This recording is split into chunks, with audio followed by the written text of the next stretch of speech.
Olá, turminha! Boa tarde! Tudo bem com vocês? Eu espero que sim. Descansaram? Passaram bem o final de semana? Que bom! Animados para a aula de hoje? Então vamos lá! Aula remota, 14/9/2020, Escola Municipal Florianita de Paiva Gomes, quarto ano B, professora Yasmin. Peço que vocês assistam até o final, ouçam as explicações para depois iniciarem as atividades no caderno. Combinado? Qualquer dúvida que surgir, a professora está à disposição, no grupo e também no particular. Não se esqueçam de registrar o momento enquanto realizam as atividades, pois todos os registros são muito importantes. Que Deus abençoe, ilumine nossa aula e nossa casa. Amém. Realizaremos o preenchimento do cabeçalho das nossas atividades. Ensino remoto da Rede Municipal de Monte Santo de Minas, Minas Gerais. Vocês preencherão o nome do aluno, professora, ano e data. O nome de vocês completo com letra maiúscula, o meu nome, Yasmin, com letra maiúscula, quarto ano B, que é a turma de vocês, e a data de hoje, 14/9/2020. Lembrando que o mês 9 é o mês de setembro. Estamos iniciando hoje a semana 19 de atividades remotas. Que seja uma semana muito iluminada e de bastante sucesso em nossas atividades. Hoje é segunda-feira e estudaremos os componentes curriculares língua portuguesa e matemática. Realizaremos a leitura das nossas atividades. Atividade 1. Leia o texto com muita atenção e responda às atividades. Consumo versus consumismo. Não há dúvidas, desde que nasce, o ser humano é um consumidor. Consome serviços variados como alimentos, bebidas, roupas, combustíveis, brinquedos e uma infinidade de outras coisas. Consumir faz parte da vida. No entanto, o próprio ser humano, ao perceber que poderia ganhar ou lucrar com a venda desses bens de consumo, acumulando riquezas pessoais, criou a propaganda, um meio de chamar a atenção para seus produtos e serviços, a fim de convencer os consumidores a comprá-los. Na prática, o alvo da propaganda somos nós, ou melhor, nosso dinheiro. Muitas vezes, sem nos darmos conta do exagero, acabamos comprando coisas e serviços dos quais não precisamos ou precisamos muito pouco. Esse consumo exagerado se chama consumismo. Crianças e jovens são alvos preferidos da propaganda. Nessa briga, que mais parece um vale-tudo, a linha de frente é composta pelos comerciais veiculados nas redes de televisão, rádios e redes sociais. São bonitos, gostosos, animados e convincentes e levam o consumidor a comprar por impulso, por prazer, sem pensar e sem avaliar sua real necessidade. Atualmente, muita gente adulta, preocupada com esse consumismo, argumenta contra o excesso de propaganda, sobretudo as endereçadas às crianças. Os argumentos principais dessa turma alertam para diversos problemas causados pelo consumismo, como o desperdício e o descarte de produtos que ainda poderiam ser usados, prejudicando o meio ambiente. Alertam também para o fato de as crianças não terem todas as condições para pensar sobre a diferença entre o que precisam para viver e o que é apenas fruto do desejo despertado pela propaganda. De outro lado, há os que consideram que a propaganda apenas mostra o que existe no mundo moderno. Essas pessoas defendem a ideia de que as crianças não podem viver em um mundo paralelo sem direito de escolherem o que quiserem. Pois então, você já deve ter percebido que está no meio dessa briga e que estão de olho no seu dinheiro, seja ele o de sua mesada, o de suas economias ou o dinheiro de sua família. Enquanto vai pensando em que lado vai ficar, tome algumas atitudes, tais como refletir antes de sair gastando tudo o que tem, poupar um pouco, pensando em seu futuro. Lembre-se de que a propaganda bonita, gostosa e engraçada não precisa ser obedecida prontamente e, por fim, respeitar os argumentos de quem cuida do dinheiro e do orçamento de sua família. Certamente, caro leitor, ao pensar sobre o assunto e tomar suas decisões, você estará se preparando para ser consumidor consciente. Fonte: Edson Gabriel Garcia, site escritoredsongabriel.com.br. Agora responda as questões. 1. Qual é o assunto principal desse artigo de opinião? Qual é o assunto que o texto nos mostra? 2. Reflita sobre sua postura. Você é consumista? Grave um áudio ou um vídeo e envie para a professora contando se você gosta de gastar sem precisar ou não. Então, vocês irão responder essa questão gravando um áudio ou um vídeo e me enviando, contando se vocês são consumistas ou não. 3.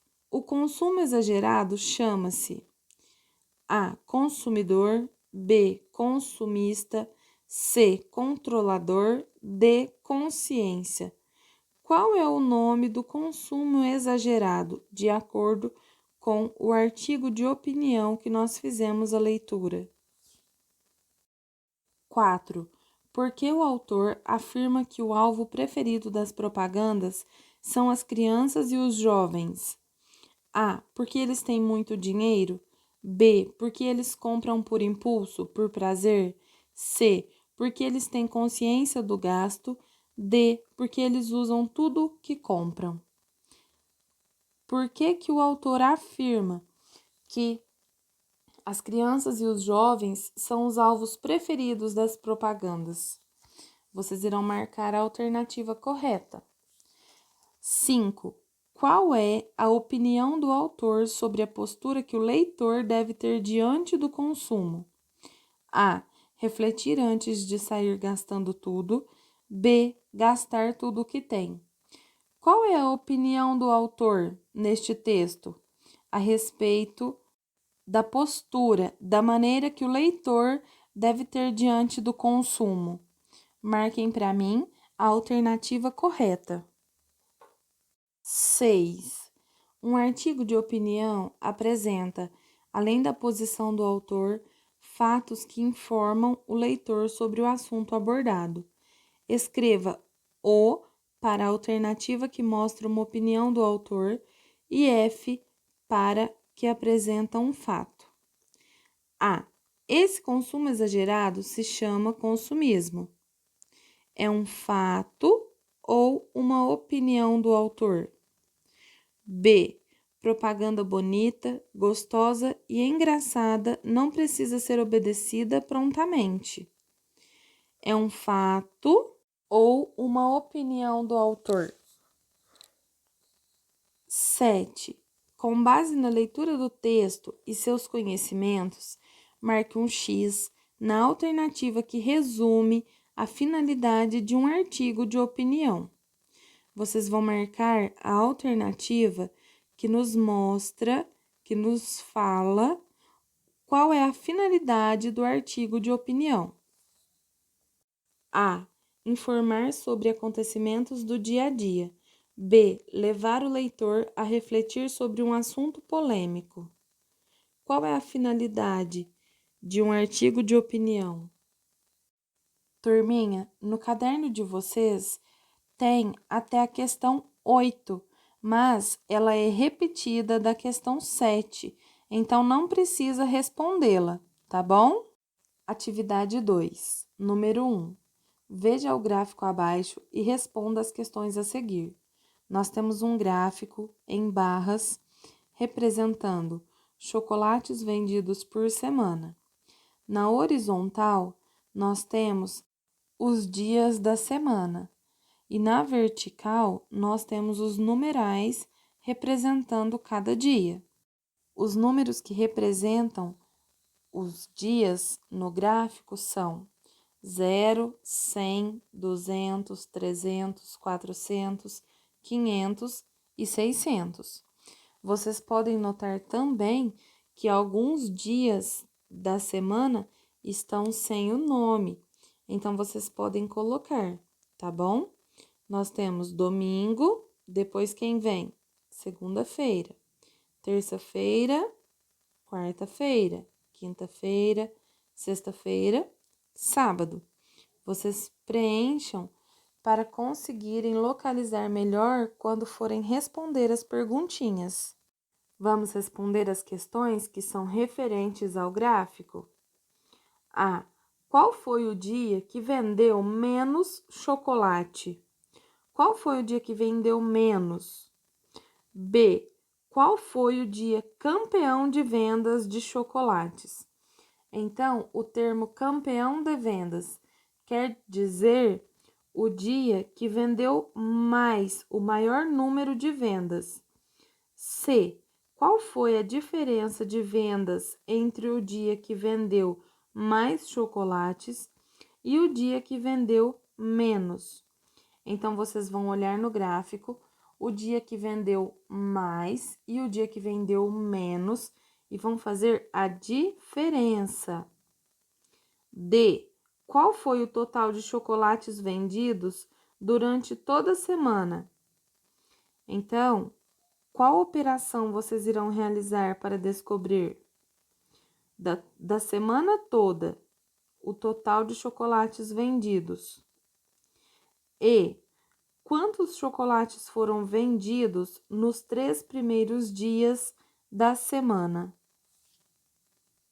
Questão 2. João gosta de criar coisas diferentes.